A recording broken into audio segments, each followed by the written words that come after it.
What is a monologue?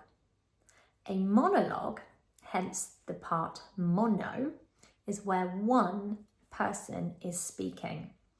This can be in a play, film, TV series, TV program, or as part of a theatrical production.